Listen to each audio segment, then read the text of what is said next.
नमस्कार प्यारे साथियों।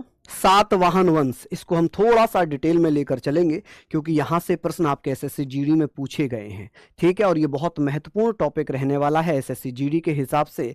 हालांकि दक्षिण भारत के वंश भी मैं करवाए हैं, मैंने वीडियोस बनाई हैं, आप उनको भी देखिएगा। ठीक है, हम बात करेंगे सर सातवाहन वंश, जिसे आंध्र सातवाहन वंश कहते हैं, कि इनकी भाषा क्या थी? प्राकृत। सातवाहन वंश की भाषा क्या थी? प्राकृत। धर्म क्या था? ब्राह्मण। ठीक है, इनकी राजधानी थी प्रतिष्ठान, जिसे पैठान कहते हैं, दक्षिण महाराष्ट्र में पड़ता है। यह गोदावरी नदी के किनारे पर था। इसका संस्थापक था शिमुक, जिसने कर्ण वंश के अंतिम शासक सुशर्मन की हत्या कर दी थी। सातवाहन वंश के जब जानकारी जो मिली है वो नागनिका विलेख में मिली है। नागनिका विलेख जो है, नागनिका विलेख, इसे नासिक अभिलेख के नाम से भी जाना जाता है, जिसकी अब बात करेंगे सर। नागनिका अभिलेख हुआ, नासिक अभिलेख हुआ, हाथी गुम्फा अभिलेख हुआ। इन सब अभिलेखों में किसकी जानकारी मिलती है? सातवाहन वंश की। आप कहेंगे सर सातवाहन वंश की जानकारी किन अभिलेखों में मिलती है? नागनिका अभिलेख में मिलती है, नासिक अभिलेख में मिलती है और हाथी गुम्फा अभिलेख में मिलती है। ठीक है, किसमें? हाथी गुम्फा अभिलेख में मिलती है। सिमुक का उत्तराधिकारी कौन हुआ था? सातकर्णी प्रथम। कौन था? सातकर्णी प्रथम। चलिए आगे बात आती है कि भैया ये बता दीजिए कि उपाधि, जैसे अगर मैं बात करूं, यहां पर आप मुझे बताइए कि जो सिमुक है, सिमुक का उत्तराधिकारी था सातकर्णी प्रथम, और सातकर्णी प्रथम ने दक्षिण पथपति की उपाधि धारण की थी, प्रतिष्ठानपति की उपाधि धारण की।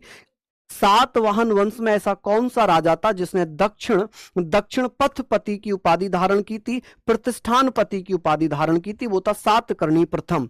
सातकर्णी प्रथम ने 2 अश्वमेध यज्ञ करवाए थे, एक राजस्व यज्ञ करवाया था। कि सर सातवाहन वंश में कौन राजा था जिसने एक राजस्व यज्ञ करवाया था, राजस्व यज्ञ करवाया, या भैया अश्वमेध यज्ञ 2 करवाए? तो वो था भैया सातकर्णी प्रथम। सातकर्णी प्रथम ने अपनी राजधानी अमरावती को बना लिया। किसको? अमरावती को। भूदान की प्रथा किसने प्रारंभ की थी? भूमिदान की प्रथा, भूदान की प्रथा किसने प्रारंभ की थी?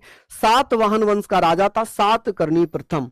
सातकर्णी प्रथम ने ही भूमिदान की प्रथा स्टार्ट कर दी थी। और भूमिदान की जानकारी जो है वो नानाघाट अभिलेख से प्राप्त होती है। सातकर्णी प्रथम की पत्नी थी नागनिका, जिन्होंने नानाघाट अभिलेख जारी करवाया था। कि सर सातकर्णी प्रथम की पत्नी थी नागनिका, जिन्होंने नानाघाट अभिलेख जारी करवाया था। अब एक भैया राजा हुआ है जिसका नाम है हॉल, जो कि संस्कृत का विद्वान माना गया। ये किसके दरबार में रहता था? तो सातकर्णी प्रथम के दरबार में रहता था। इसने क्या किया? इसने गाथा सप्तशती की रचना की है प्राकृत भाषा में। कि भैया सातकर्णी प्रथम के ऊपर एक रचना की गई है, गाथा सप्तशती। गाथा सप्तशती की रचना किसके द्वारा की गई थी? हॉल के द्वारा। किसके द्वारा? हॉल के द्वारा की गई। आप कहेंगे सर हॉल द्वारा रचना की गई है, ये कौन थे? संस्कृत विद्वान थे। इन्होंने गाथा सप्तशती की रचना प्राकृत भाषा में की थी। किसमें की थी? प्राकृत भाषा में की थी। हमने पढ़ लिया यहां पर कि सर प्राकृत भाषा में की थी। अच्छा क्वेश्चन आता है कि नानाघाट अभिलेख की जानकारी क्या कहती है? तो वो ये कहती है कि सर भूमिदान की प्रथा सर्वप्रथम किसने स्टार्ट की थी? सातकर्णी प्रथम ने, जिसकी पत्नी थी नागनिका, और नागनिका ने ही ये अभिलेख स्टार्ट किया था। ठीक है, अब बात आती है, यहां पर बात आती अंधकार का युग किसे कहा जाता है? अंधकार युग भी सातवाहन वंश को ही कहा जाता है। अंतिम शासक था विजय। क्या नाम था जी? विजय। सातवाहनों ने शीशे के सिक्के जारी कराए थे। सातवाहनों ने शीशे के सिक्के जारी कराए थे, और ये सिक्के कितने ग्राम के होते थे? ये 500 ग्राम के होते थे। किसके? 500 ग्रेन, नॉट ग्राम, ये ग्रेन के होते थे। कि सर सातवाहनों के द्वारा ही क्या किए गए थे? सिक्के जारी किए गए थे। किसके सिक्के जारी किए गए?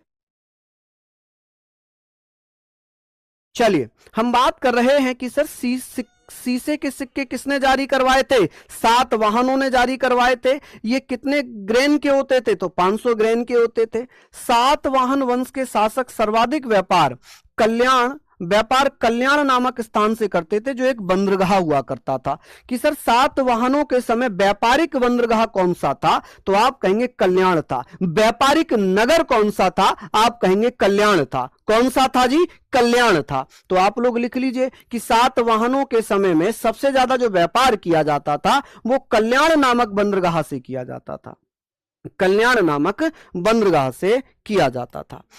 ठीक है, तो ये सातवाहन वंश हुआ आपका। बहुत छोटी छोटी वीडियोस में दे रहा हूं, लेकिन कंटेंट आपको यहां पर भरपूर मिल रहा है, तो इसको आप लोग अच्छे से पढ़ते हुए चलिएगा। विश्वास रखिएगा कि ये चीजें आपके लिए बहुत फायदेमंद होने वाली हैं, बहुत फायदेमंद होने वाली हैं। ठीक है, तो फिर मिलते हैं आपसे। जय